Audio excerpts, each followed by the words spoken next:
সর্ষে পার্শে রান্নার জন্য প্রথমে সর্ষে নুন ও লঙ্কা বেটে নিয়েছি, আর যেই তেলে মাছ ভেজেছিলাম সেই তেলেই দিয়ে দেব হাফ চামচ কালো জিরে।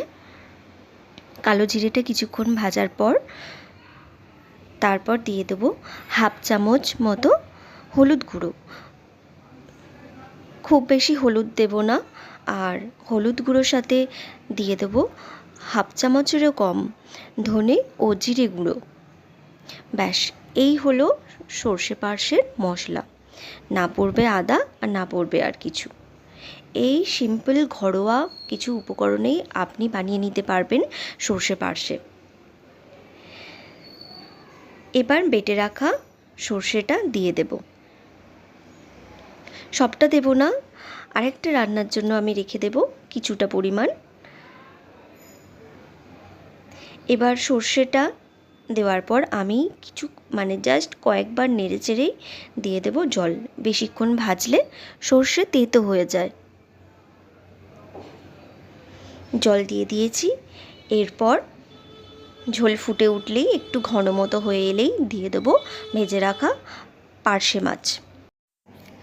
নমস্কার, আমি বন্দনা আর আপনারা দেখছেন বন্দনা ক্রিয়েশন।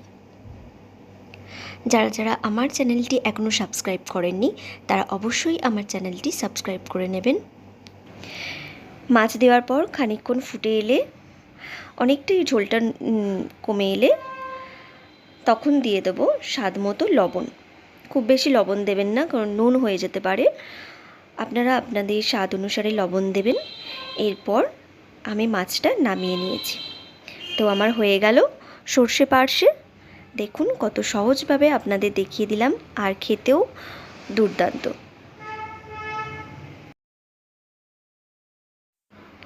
এরপর যেই রান্নাটা দেখাবো মাছের ডিমের টক বা অম্ল। মাছের ডিমটাকে ভালো করে ভেজে নিয়েছি লাল করে। এরপরে অর্ধেক শুকনো লঙ্কা আর 1 চামচ পাঁচফোড়ন দিয়ে কেটে রাখা কচি আমড়াগুলোকে ভেজে নেব পাঁচফোড়ন আর শুকনো লঙ্কার সাথে। ভাজার পরেই দিয়ে দেব হলুদ গুঁড়ো। খুব বেশি হলুদ দেব না, এতে আর কোনো কিছু মশলা পড়ছে না। আর যদি আপনারা পারেন তো অল্প একটুখানি আদা বাটা দিতে পারেন। তারপরে এবার জল দেওয়ার পর দিয়ে দেবো ওই যেটুকু রেখেছিলাম বাটিতে সর্ষে বাটা, সেটাই জল দিয়ে গুলে দিয়ে দিলাম। জলটা ফুটে উঠলেই দিয়ে দেবো মাছের ডিমগুলো।